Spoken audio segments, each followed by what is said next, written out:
Podcast बोले तो नावा का रेडियो सुन रहे हैं आप। और मैं हूँ आपकी दोस्त और इस शो की होस्ट पायल विशाल, जिसमें आपकी कहानी दुनिया तक लाएंगे हम। So join us on our journey of discovery and be a part of something special. चाह रखने वाले मंजिलों को ताकते नहीं, बढ़कर थाम लिया करते हैं वो वक्त की कलम, जो जुनून के साथ हौसले के साथ अपनी बुलंदी की कहानी खुद अपने हाथों से लिखना चाहते हैं। जय जोहार, नमस्कार, कसकाए दोस्तों। आई नो सब मजे में होंगे। मैं हूँ नावा की रेडियो होस्ट और आप सभी की दोस्त पायल विशाल। और आज के शो में, आज के एपिसोड में एक खास पर्सनालिटी को हम लेकर आए हुए हैं। उनका नाम है चैतन्य मुकुंद, जो चंडीगढ़ में रहते हैं। और वो एक वॉइस ओवर आर्टिस्ट है, मॉडल है, और ऑथर है, राइटर है, और सेल्फ एडवोकेट भी है। ये शब्द मैंने पहली बार सुना। क्या है उनके पीछे की कहानी, कैसी जर्नी है उनकी, सब कुछ हम उन्हीं उन्हीं से सुनेंगे। तो सबसे पहले स्वागत है, सत्कार करते हैं, नमस्कार करते हैं, बहुत बहुत स्वागत है आपका Chaitanya. Thank you so much, thank you so much for inviting. कैसे हैं आप? बहुत मजे में। और आपके साथ इतने दिनों बाद जुड़कर तो और मजा आ गया। बिल्कुल, नावा का रेडियो एक प्लेटफॉर्म मिला जिसके ज़रिए हम आज बातचीत करने वाले हैं, है ना? जी जी जी। चैतन्य, अ, मैं चाहूँगी कि आप हमारे दर्शकों को बताओ कि आपकी एजुकेशनल जर्नी कैसे रही? क्या-क्या पढ़ाई-लिखाई की है आपने? कहाँ से सारा कुछ हुआ है आपका एजुकेशन?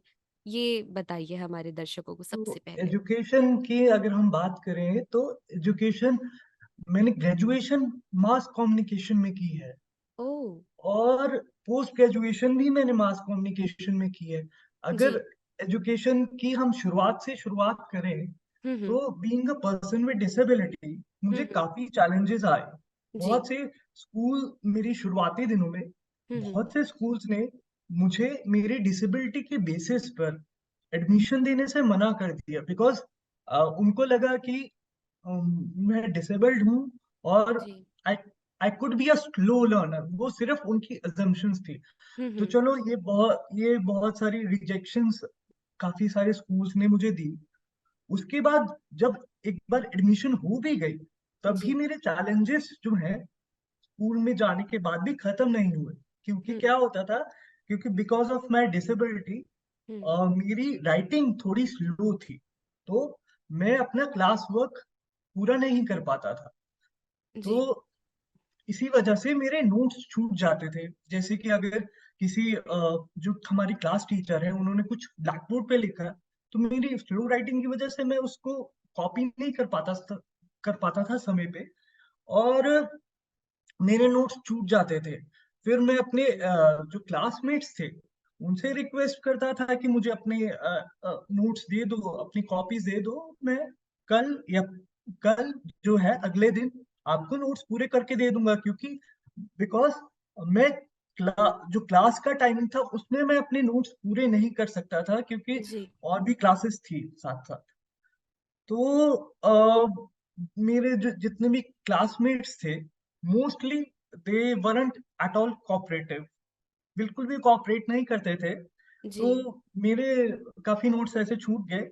फिर जब हमने इस बात को जो स्कूल के प्रिंसिपल है उन तक हम लेके गए इस बात को, तो तब तब वो बहुत सपोर्टिव थे और उन्होंने ये स- सारे जो स्कूल थे, जो मेरी क्लास थी, इवन क्लास टीचर्स, उनको इंस्ट्रक्शंस दी कि इसको जिस तरह से भी हेल्प चाहिए इसको आपको करनी होगी हेल्प। तो तब जाके जो थे मेरे क्लासमेट्स उन्होंने मेरे साथ कोऑपरेट करना शुरू किया और मुझे कॉपीज देना शुरू किया। और तब जाके मेरी क्लास वर्क्स पूरे होते थे। बट मैं ये कहना चाहूंगा इन सब जो हर्डल्स हैं, इन सब जी। चैलेंजेस के बावजूद भी हुँ, हुँ। मैं 10th में मैंने डिस्टिंक्शन ली थी। ओह! और वो मेरा फर्स्ट लाइक मीडिया इंटरेक्शन था, क्योंकि वो इतनी बड़ी बात हो गई थी जी। कि एक पर्सन विद डिसेबिलिटी ने इतने अच्छे मार्क्स हासिल किए अपने हुँ। 10th के एग्जाम में, इतनी चैलेंजेस होने के बाद भी, जी। कि इस खबर को बहुत बड़े बड़े न्यूज़पेपर्स, हिंदी न्यूज़पेपर्स ने कवर किया था। और एक उस टाइम पे बहुत ही नए नए न्यूज़ चैनल आया था, इंडिया न्यूज़, उस टाइम पे जी, बहुत नया था। जी। तो उसने भी मेरी स्टोरी को कवर किया था। तो ये मतलब पहला मेरी अचीवमेंट आप कह सकते हो। अचीवमेंट तो इससे भी पहले थी, but you know, like media लोगों को एक्सपोजर। प्रूफ करना पड़ रहा था। हाँ, कि जी। एक बार वो पब्लिक में आ गया है, एक हुँ, बार वो मीडिया एक्सपोजर हो गया। मेरा पहला मीडिया एक्सपोजर अगर कहें तो वो ये था। जी। तो अ, उसके बाद, हाँ, हुँ। सॉरी, नहीं, अगर नहीं, कुछ, प्लीज़ कहिए, कहिए। हाँ, तो उसके बाद बिकॉज मेरी काफी बैक टू बैक सर्जरीज हुई हैं। मेरे स्कूल खत्म होने के बाद, इवन स्कूल के दौरान भी, स्टडीज के दौरान भी मेरी बैक टू बैक सर्जरीज हुई बिकॉज ऑफ माई डिसेबिलिटी। तो रेगुलर कॉलेज में कंटिन्यू करना मेरे लिए बहुत ही चैलेंजिंग था। बिकॉज 6 6 महीने, 8 8 महीने, इवन साल भी लग जाता था रिकवर करने में उन सर्जरी से, बैक टू बैक सर्जरी से। तो मैंने अपनी डिस्टेंस एजुकेशन से जितनी भी आगे की पढ़ाई थी, यानी कि कॉलेज की ग्रेजुएशन और पोस्ट ग्रेजुएशन, वो मैंने डिस्टेंस एजुकेशन से करी। जी। तो ये जो लोगों की जो बातें हैं, वो क्या हम्म। अब भी आपको सुनना पड़ता है कि वो स्कूल या कॉलेज के दौरान तक ही सीमित था?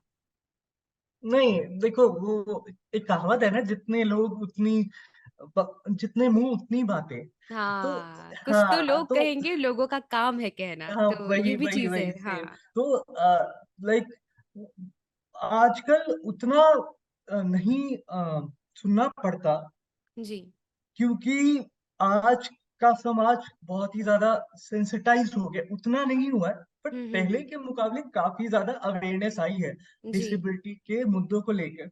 बट जी। फिर भी हुँ, फिर भी मतलब लोग तो हैं, लोग तो आपको जज करेंगे ही, आपकी आपकी वो आपके अंदर क्या पोटेंशियल है वो नहीं देखते। आपकी जो ऊपरी, जो आपका बॉडी है, जी, उसको, आपके अपीयरेंस को, आउटर अपीयरेंस को देखकर ही वो जज करने लगते हैं। तो जी। आजकल भी मुझे ऐसे कमेंट्स, ऐसे बातें सुनने को मिल जाती हैं, हुँ, डायरेक्टली और इनडायरेक्टली। बट अभी इतने टाइम से, बचपन से, मैं कहूंगा बचपन से लेके आज तक इतना अभ्यास हो चुका है इन सब चीजों का कि मुझे ये सब चीजें, ये सब कमेंट्स कैसे हैंडल किए जाते हैं, वो मुझे आ गया। तो अब मुझे उतना कोई फर्क नहीं पड़ता है इन जी। सब चीजों कहीं से। न और कहीं आप स्ट्रॉन्ग हो गए हैं, और मुझे ये कहते हुए बिल्कुल। मुझे समझ नहीं आ रहा है कि मैं इसमें दुख ज़ाहिर करूँ या खुशी, क्योंकि आपको बचपन से लेके अब तक ऐसे शब्द, ऐसी बातें और वो सोच झेलनी पड़ी है, जो हम्म, एक्चुअल में है ही नहीं। देखा जाए, कमी-खामी हमारे बॉडी में नहीं, लोगों की विचारधारा, धारणा सोच में, में होती लोगों है। की माइंडसेट में। मैं बिल्कुल। हमेशा ये कहता हूँ कि इंडिया, इंडिया में मतलब ये ये बहुत सच बात है कि हमारा जो माइंडसेट है ना, वो अभी तक वो पुराना वाला माइंडसेट ही है।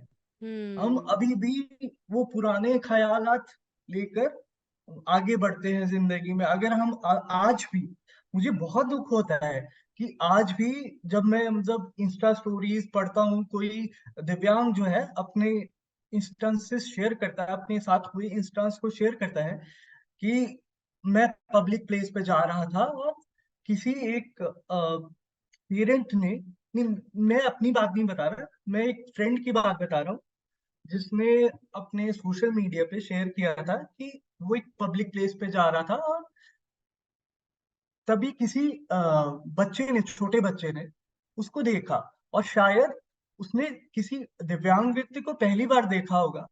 तो वो उसने अपने पेरेंट्स से पूछा कि इसको क्या प्रॉब्लम है, और हुँ, ये अगर ऐसा दिख रहा है, ऐसा ऑपरेट कर रहा है, तो क्यों कर रहा है। हुँ, तो उसके पेरेंट्स ने, बजाय कि उसको एजुकेट करने के, बजाय कि उसको सेंसिटाइज करने के, हुँ, उसे ये कहा कि तुम उसकी तरफ मत देखो, तुम उससे बात भी मत करो, अगर तुम ऐसा करोगे तो तुम भी उसके जैसे बन जाओगे। तो आज भी लोगों की ये सोच है कि अगर हम लोग बात भी कर लेंगे, अगर हम लोग मतलब इंटरेक्शन भी कर लेंगे, तो भी हमें दिव्यांगता हो सकती है या ऐसा। और ये मतलब किसी गांव की बात नहीं कर रहा हूं, मैं शहर की बात कर रहा हूँ। और ये जो पेरेंट्स, मैं कहना चाहूंगा, ये जो पेरेंट्स आज ये अपने आने वाली जनरेशन को, अपने बच्चों को ये सीख दे रही हैं, मैं उनसे ये पूछना चाहूंगा कि कल को आप भी उसी स्टेज पे आओगे। क्योंकि क्योंकि एक हम्म, एज के बाद हर कोई बूढ़ा हो जाता है, हर किसी में डिसेबिलिटी आ जाती है। जी। तो फिर क्या उस टाइम भी आप अपने बच्चों को बोलोगे कि यार मेरी सेवा मत करना, या मुझसे बात मत करना, नहीं तो तुम्हें भी वैसा हो जाएगा, तुम भी दिव्यांग हो जाओगे। और अगर अगर बाय चांस उसमें अगर आपने वो बात नहीं भी कही, हम्म। लेकिन उस उस बच्चे के माइंड में जब वो एडल्ट होगा, हम्म। तब भी उसके माइंड में वो चीज रहेगी चलते ना रहेगी, कि हाँ, बिल्कुल। अब मेरे मामा पापा ने पहले ये ऐसा मुझे सिखाया था, ऐसी सीख दी थी। तो अब अगर वो फिर बाद में जाके जब उनकी ओल्ड एज में उन्हें किसी वृद्ध आश्रम में छोड़ आता है, क्योंकि उसे लगता है कि मैं अब ये जो है इनकी जिम्मेदारी नहीं ले सकता, तो फिर मुझे नहीं लगता फिर पेरेंट्स को मतलब ये सोचना चाहिए कि यार हम्म। इन्होंने हमें वृद्ध आश्रम में छोड़ दिया, ये हो गया वो हो गया, हमारे साथ ये हो गया वो हो गया। बल्कि उनको ये सोचना चाहिए कि ये जो उनके साथ जो हुआ है वो उन्हीं के तो कर्म है, उन्हीं ने तो ये सिखाया था, तभी वो ऐसा रिएक्ट कर रहे हैं ना। तो बिल्कुल। वो कहते हैं ना, कर्मा कम्स बैक। तो बिल्कुल। हमेशा मुझे लगता है जो आज की जनरेशन भी है, उसे जितना भी छोटा बच्चा हो, उसे हम्म।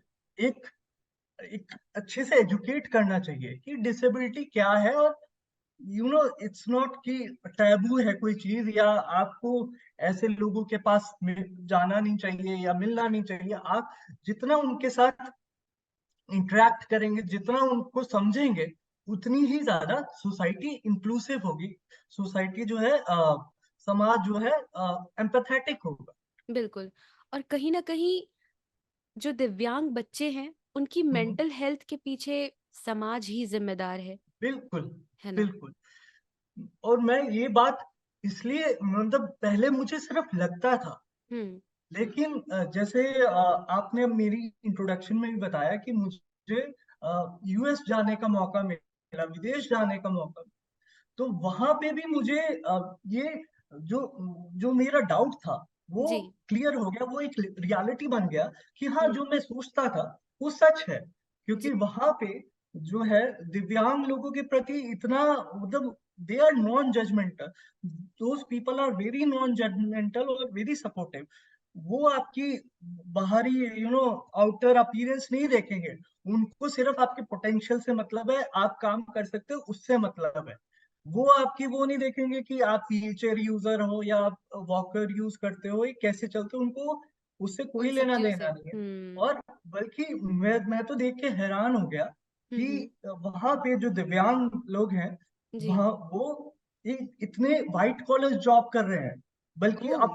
आप अगर इंडिया में देखोगे, हम्म। तो इंडिया में वो ये जॉब्स के मामले में एंट्री लेवल से आगे नहीं जा सकते मेजोरिटी ऑफ दिव्यांग, क्योंकि उनको वो अपॉर्चुनिटी नहीं मिलती है। तो व्हाइट कॉलर जॉब से मेरा मतलब है कि वहां पे एक डिसेबिलिटी कमिश्नर, जी। वो दिव्यांग है वहां पे। और मेयर, वहां मेयर ऑफिस में, क्योंकि वहां पे लाइक चीफ मिनिस्टर्स नहीं होते, चीफ मिनिस्टर कॉन्सेप्ट नहीं होता, वहां पे हम्म। मेयर्स होते हैं। हर हम्म। स्टेट के मेयर होंगे, तो मेयर्स ऑफिस में इतने बड़े बड़े पोजीशन पे वहां पे काम कर रहे हैं। तो हम्म। मैं देख के मैं बहुत हैरान हुआ कि इतना जमीन आसमान का अंतर है। और क्यों हम कहते हैं कि हाँ, अमेरिका अमेरिका है और इंडिया इंडिया है, वो इसलिए है। जी, कहीं ना कहीं मेंटालिटी का फर्क हाँ, आ ही मेंटेलिटी जाता है, का जो ही। सच में अब सुधारने की जरूरत है। और बिल्कुल धीरे धीरे चैतन्य मुकुंद जैसे इंसान भी है हमारे भारत में, जो लोगों की जी सोच को, विचारधारा को सुधारने का काम कर रहे हैं।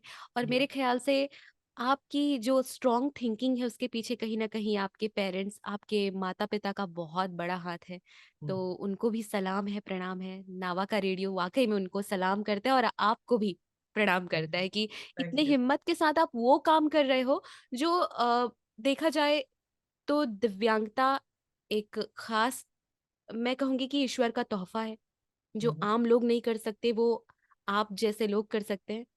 और जो आप बिल्कुल। कर भी रहे हैं बहुत अच्छे से, एक वॉइस ओवर आर्टिस्ट हैं आप मॉडल हैं, सेल्फ एडवोकेट हैं। इसके बारे में मैं जानना चाहूँगी, ये सेल्फ एडवोकेट शब्द मैं मेरे ख़्याल से कुछ और भी सुनने वाले जो दोस्त हैं, मेरी तरह पहली बार सुन रहे होंगे, तो ये क्या है? इसके बारे में ज़रा बताइए।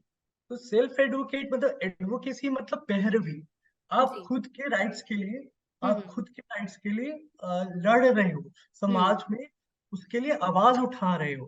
तो जी, क्योंकि मैं एक डिसेबल्ड कम्युनिटी मतलब जो डिसेबिलिटी कम्युनिटी से बिलोंग करता हूँ, मैं जी। एक पर्सन विद डिसेबिलिटी हूँ। तो हुँ, हुँ। मेरे पेरेंट्स ने हमेशा मुझे ये सिखाया है, और उन्होंने भी जब उनका टाइम था, तो जी, उन्होंने भी मेरे अधिकारों के लिए स्कूल्स में जा जाके मतलब जो जिन प्रिंसिपल्स की मैंने बात बताई पहले, उन हुँ। प्रिंसिपल्स को जा जाके उनसे उन्होंने उनके उनसे फाइट की कि क्योंकि चाहे उस टाइम पे हमारा कानून उतना दिव्यांगों के प्रति उतना उतना सपोर्टिव नहीं था। स्ट्रांग नहीं था।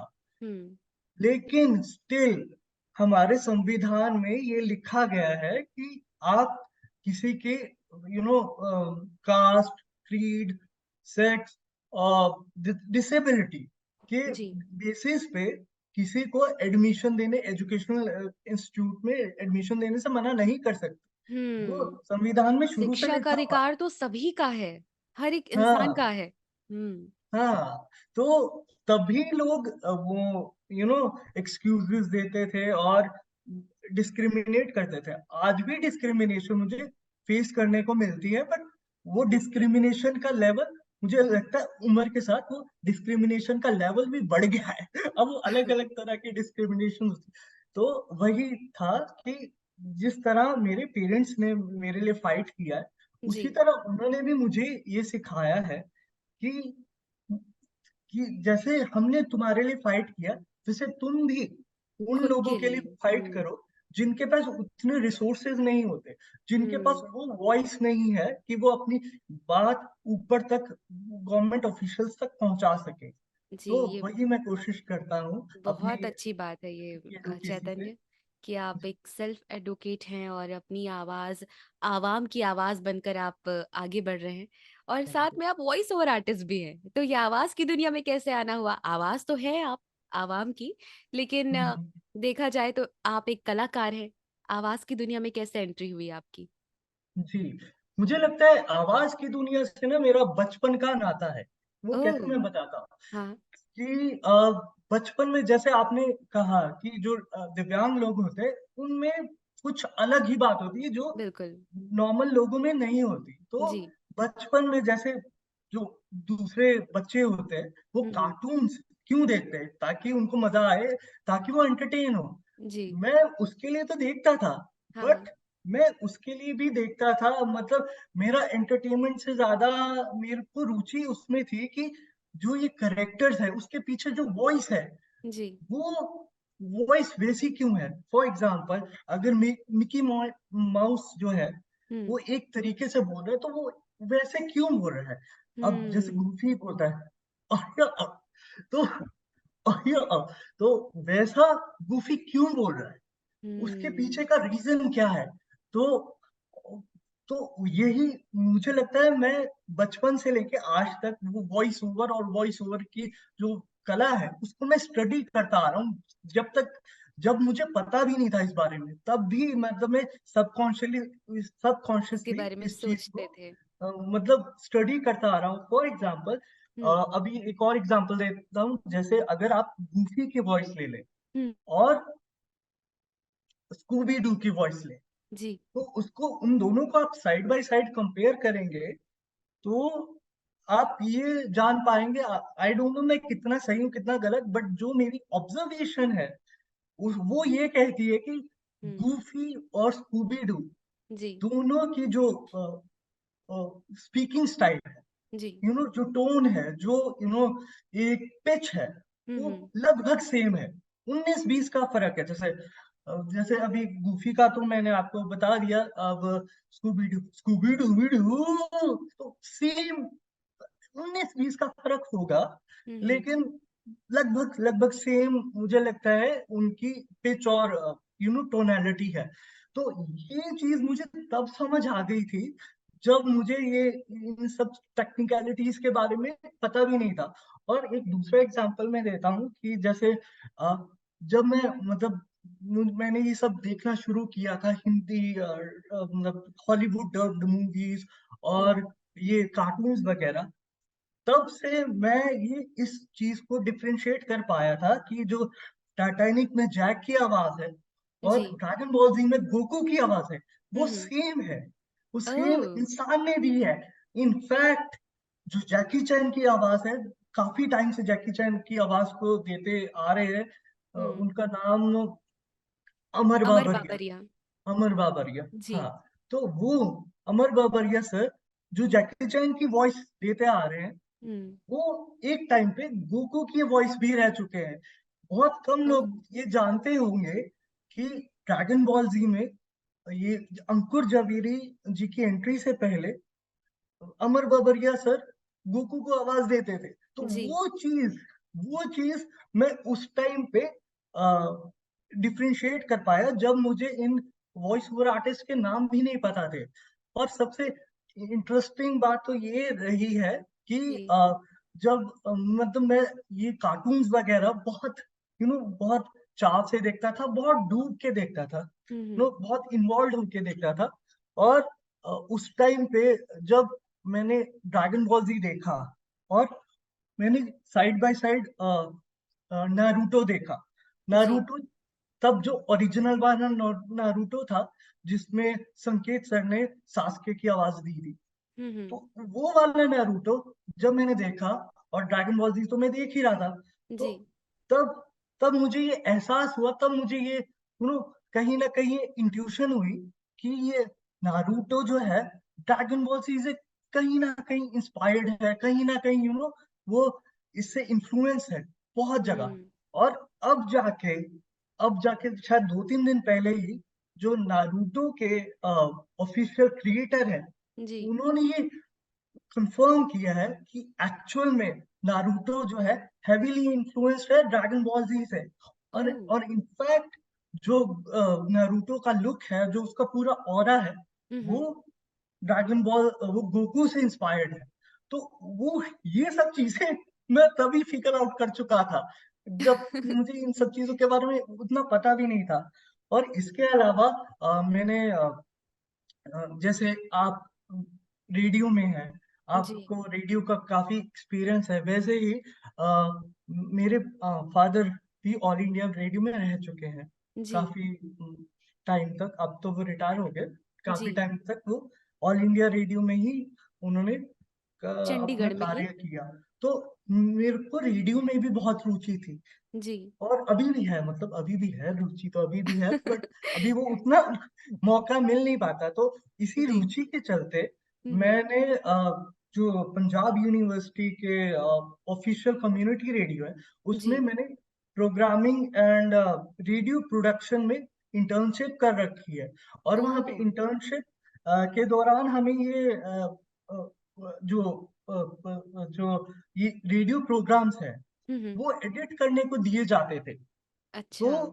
मुझे नहीं पता कि मैं कैसे कर लेता था, बट जो मेरी एडिटिंग है, मैं ये मतलब डंके की चोट पे कहूंगा कि जो मेरी ऑब्जर्वेशन स्किल्स कमाल की हैं।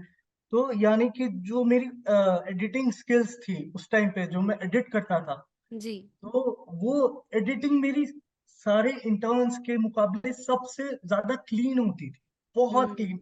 मतलब मैं वो छोटी छोटी नॉइस, छोटी छोटी वो डिस्टरबेंस भी पिक कर लेता हूँ, जो जो कि शायद आम लोगों से इग्नोर हो जाए। तो मैं हमेशा ये जोक करता हूँ कि I have I have got a year for audio.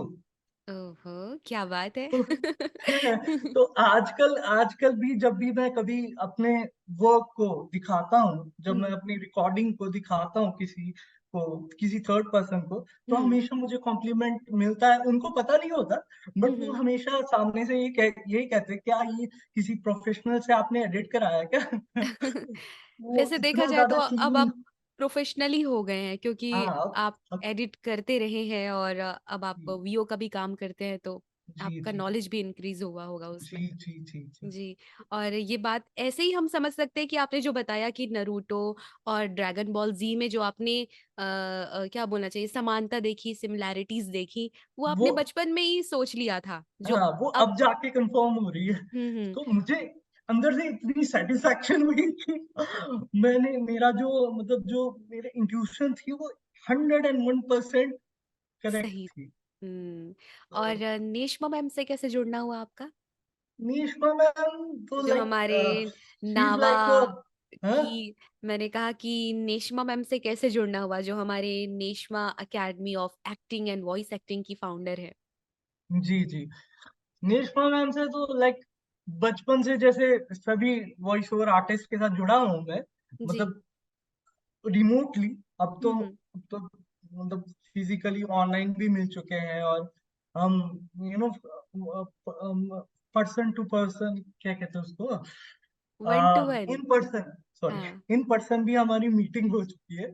Ji, but मुझे लगता है नेशमा मैम से भी बचपन से मेरी यू नो एक जुड़ाव रहा कनेक्शन है। रहा है।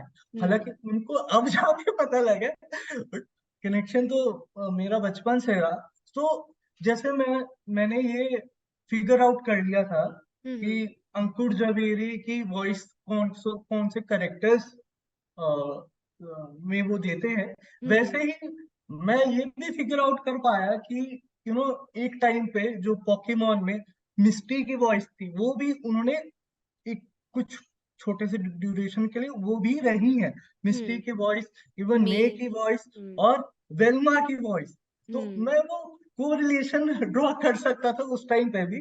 तो क्योंकि निशमा मैम मेरी हमेशा से फेवरेट वॉइस एक्ट्रेस रही है इस जी, इंडस्ट्री में, हुँ, और साथ ही साथ वो चीची भी है, जी, तो official dragon voice ball of Chichi भी है। ज़ी तो ड्रैगन बॉल जी से तो मेरा मतलब अटूट ही बचपन कोई का नाता है। अलग सा ही कनेक्शन है।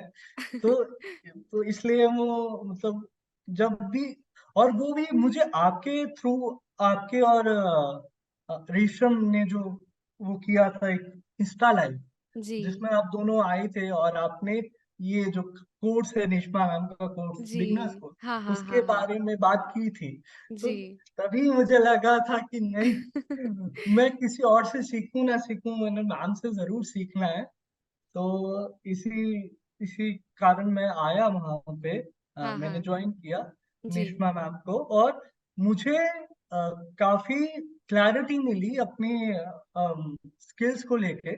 हुँ, मैं यही कहना चाहूंगा कि शायद मैं अभी उतना अच्छा नहीं वॉइस एक्टिंग के स्किल में, बट मैं अभी, मुझे बहुत बार ये कहा जाता है अभी भी हुँ, हुँ, कि तुम अपने इंस्टाग्राम पे या सोशल मीडिया पे वॉइस वॉइस एक्टिंग से रिलेटेड चीजें क्यों नहीं डालते। तो हुँ, उसकी दो वजहें हैं।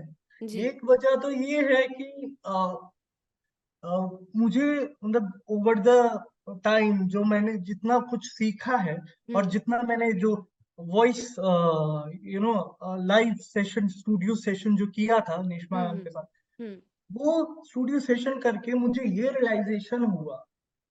ये मैं किसी को मतलब ऑफेंड नहीं करना चाहता, ये मेरा पर्सनल ओपिनियन है कि जी, ये जो क्लिप्स होती हैं, ये फैंडम्स होते हैं, जी, ये कहीं ना कहीं आप जब करते हैं, जी, ये लाइव डबिंग से बहुत अलग है।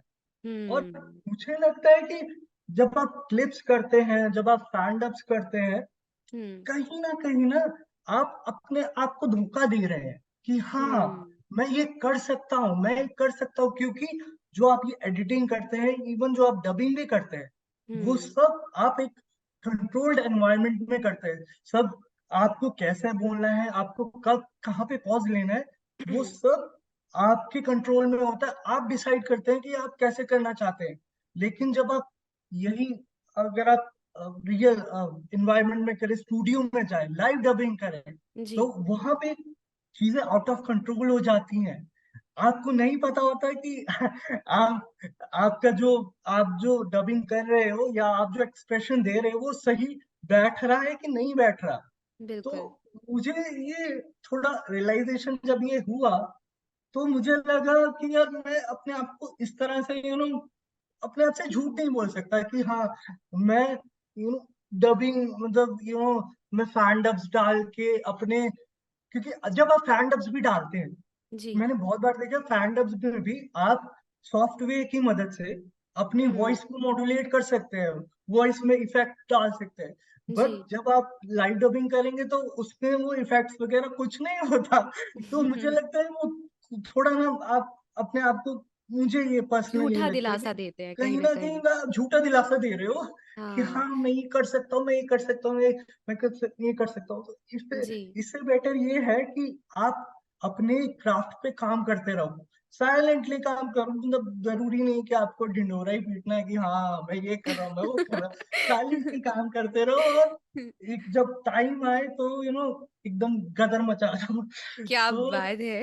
वही मैं तो अभी जो ये जो मेरे वॉइस ओवर रिलेटेड जो काम है उसमें हुँ। जो आप इतना सन्नाटा देख रहे हैं, इतनी शांति देख रहे हैं, तो मैं ये कहना चाहूंगा कि ये तूफान से पहले की शांति है। वाह! क्या बात कही।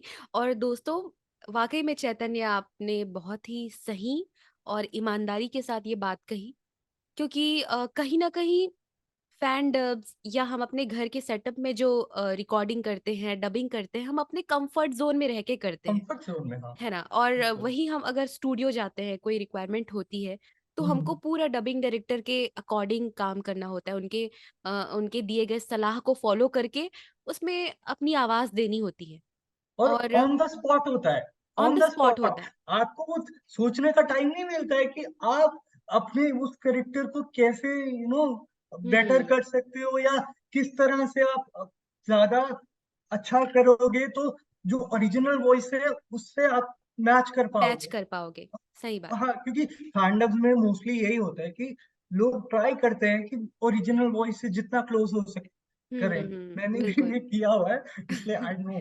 नहीं, नहीं, वो तो हम सबने किया हुआ है। होता क्या है, एक आर्टिस्ट मेन फ़ील्ड में आने से पहले अपने हम्म, क्या बोलना चाहिए, आवाज़ की दुनिया में कदम रखने से पहले वो अपनी ही बनाई हुई दुनिया में पहले कदम रखता है। अपने बिल्कुल कंफर्ट बिल्कुल। ज़ोन में, अपने आप वो खुद ही खुद का डायरेक्टर होता है, वो खुद ही स्क्रिप्ट राइटर होता है, वो खुद ही एडिटर होता है। तो जब हम हम्म, सब कुछ खुद ही कर रहे होते हैं, तो हम खुद को कैसे 10 ऑन 10 देंगे? हाँ। क्योंकि हम तो कलाकार हैं, हमारा काम है दूसरों के लिए कुछ अच्छा करना, सामने वाले को अच्छा लगना चाहिए, लेकिन उसके हम्म, लिए भी एक क्या बोलना चाहिए, एक मेंटोर होना बहुत ज़रूरी है। बिल- जो बिल्कुल। नेश्मा चिंबुरकर जैसी कई ऐसी पर्सनैलिटीज़ हैं, हमारी मैम है जो सिखाती है बच्चों को। और सबसे बड़ी बात है कि आप ये बात मतलब क्या बोलना चाहिए, डंके की जो चोट पे कहते हैं कि सबसे अच्छी बात ये है कि आप ये बात मतलब पूरे डंके की चोट में कह रहे हैं कि हाँ भाई, मुझे अभी थोड़ा और काम करना है। मुझे, हाँ, और खुद के लिए क्योंकि ईमानदार रहना बहुत ज़रूरी है बिल्कुल। और सबसे इम्पोर्टेंट है वो, है ना? हाँ, और क्योंकि जब तक आप अपने क्राफ्ट से ईमानदार नहीं है ना, जब तक आपको अपनी कमियों का रियलाइजेशन नहीं है। अब आपने हुँ, जैसे बोला कि लोग अपने आप को 10 on 10 रेट नहीं करते, मैं तो कहता हूँ करते हैं। मैंने बहुत सारे ऐसे फैंडम आर्टिस्ट देखे हैं, मैं नाम नहीं लूंगा, बट जी, फैंडम आर्टिस्ट हैं, मतलब उनकी उतनी लैंग्वेज पे पकड़ भी नहीं है, बट जी, स्टिल वो दे ट्राई देयर बेस्ट कि हाँ वो उस करेक्टर से अगर किसी का बेस ज्यादा है, करेक्टर का बेस ज्यादा है, तो वो बेस बना के बोलेंगे। बट वो बेस तो वो अचीव कर लेंगे, लेकिन वो लैंग्वेज अचीव नहीं कर पाएंगे, उस लैंग्वेज की क्लैरिटी को अचीव नहीं कर पाएंगे, और वो एग्ज़ैक्टली। वो चीज रियलाइज नहीं करते हैं। तो हुँ, वो ये बात मैं उससे इससे थोड़ा डिसएग्री करूंगा आपकी इस बात से कि लोग अपने आप को 10 on 10 नहीं देना पसंद करते। वो लोग हाँ, अपने अपने बहुत अपने काम को बहुत अप्रिशिएट करना पसंद करते हैं, और मुझे लगता है करना भी चाहिए। But at the same time आपको ये रियलाइजेशन भी होनी चाहिए कि मेरी मेरी कमियां कहाँ हैं, मुझे हुँ, कहाँ कहाँ इम्प्रूव करना है। अगर मेरी डिक्शन में प्रॉब्लम है तो मैं डिक्शन पे काम करूँ। अगर मेरी वो एक अलग से टोन नहीं आ पा रही है, जी, अगर जैसे मेरे को बहुत प्रॉब्लम होती थी नीजल टोन में, जी। कि नेजल टोन वो कैसे अचीव कर पानी, तो हम्म। अभी भी होती है, बट मैं I am constantly working on it. और मैं उस चीज के लिए, मतलब उस चीज के बारे में अवेयर हूँ। तो सेल्फ हम्म। अवेयरनेस बहुत इंपॉर्टेंट है। आप बिल्कुल। हमेशा ये नहीं कह सकते कि हाँ मैं कर रहा हूँ तो मैं बेस्ट ही कर रहा हूँ। सही बात है। तो ये बहुत ज़रूरी है और बहुत अच्छा लगा चैतन्य आपसे बातचीत करके। Thank you so much. मैं चाहूँगी कि हम आपकी मम्मा से भी बातचीत करें, बिल्कुल तो बिल्कुल। हम उनको आमंत्रित करना चाहेंगे। और ठीक। आपके जाने से पहले मैं कुछ एक छोटा सा मैसेज ज़रूर चाहूँगी कि आप हमारे दर्शकों को, श्रोताओं को कुछ कहें अपनी ओर से, बिल्कुल, कुछ मैं यही बातें। कहना चाहूंगा कि लोग कहते हैं कि मैं बहुत इंस्पायर करता हूँ, लेकिन जी। मुझे खुद नहीं पता कि मैं कितना इंस्पायर कर सकता हूँ या नहीं कर सकता। बट मैं हमेशा ये कहता हूँ कि मैंने लाइफ में, मतलब मैंने लाइफ को बहुत करीब से देखा है। इतना जी। करीब से देखा है कि यू नो जो मेरे अब मेरी जो डिसेबिलिटी कैसे हुई, उसकी हुँ। भी एक अलग कहानी है।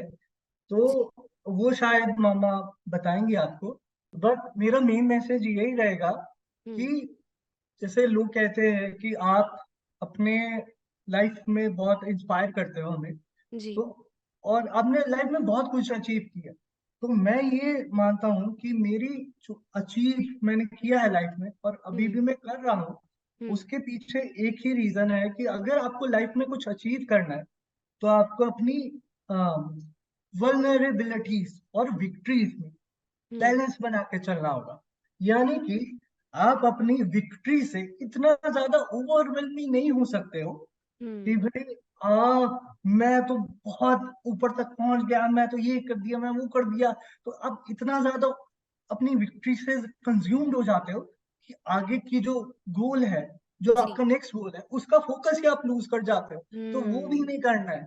अपनी विक्ट्री से इतना ज्यादा खुश भी नहीं हो जाता, इतना ज्यादा ओवरजॉयड भी नहीं हो जाना कि फोकस ही लूज हो जाए। और अपनी वल्नरेबिलिटीज को इतना ज्यादा आपको आप उनके बारे में आप इतना ज्यादा बर्डन भी नहीं आप सोचना कि हाँ हमारे साथ मैं ये कुछ हो नहीं गया, कर हमारे साथ सकता। वो हो गया। तो हुँ। इतना ज्यादा बर्डन हो जाओ अपनी उस उन वल्नरेबिलिटी से कि जो आगे लक्ष्य आपको अचीव करना है, उसको लक्ष्य को पाने की होप ही आप छोड़ दो। आपको वो जो हुँ। रे ऑफ होप दिख रही है, वो रे जी। डिम हो जाए। तो ऐसा भी नहीं करना है। तो दोनों के बीच में, बैलेंस विक्ट्रीज और बनाना है। वल्नरेबिलिटीज में हमेशा एक बैलेंस बना के चल रहे, तभी आप लाइफ में सक्सेसफुल हो जाओगे। बहुत-बहुत शुक्रिया चैतन्य। आपने बहुत अच्छी बातें कही और सुन के लग भी रहा है कि आप जो किताब लिखे हैं और आप एक लेखक हैं, तो निश्चित रूप से उसमें बहुत ही बेहतरीन बातें होंगी क्योंकि आप बहुत अच्छी बातें करते हैं और आपकी विचारधारा बहुत ही सुंदर है। और थैंक इस सुंदर विचारधारा के पीछे आपके माता-पिता ही हैं और हम चाहेंगे कि आपकी मम्मी नावा का रेडियो जॉइन करें, हम उनसे भी बातचीत यू। करना चाहेंगे। तो अभी आपने सुनी चैतन्य की ये ब्रेवरी भरी कहानी, जहाँ कैसे ऑटिज्म होने के बावजूद भी उन्होंने सारी मुश्किलों को पार किया और एक सुपर हीरो बनकर उभरे। लेकिन इस सुपर हीरो के पीछे जो इनकी सुपर मॉम है, उनके एक्सपीरियंसेस सुनना चाहेंगे? अरे बिल्कुल सुनाएंगे आपको नावा के अगले एपिसोड में, जहाँ चैतन्य की मॉम हमसे बांटेंगी उनके एक्सपीरियंसेस। तो इंस्पायर होते रहिए और सुनना मत भूलिए इस सुपर हीरो की सुपर मॉम की दास्तां in the next episode of नावा का रेडियो। C you there.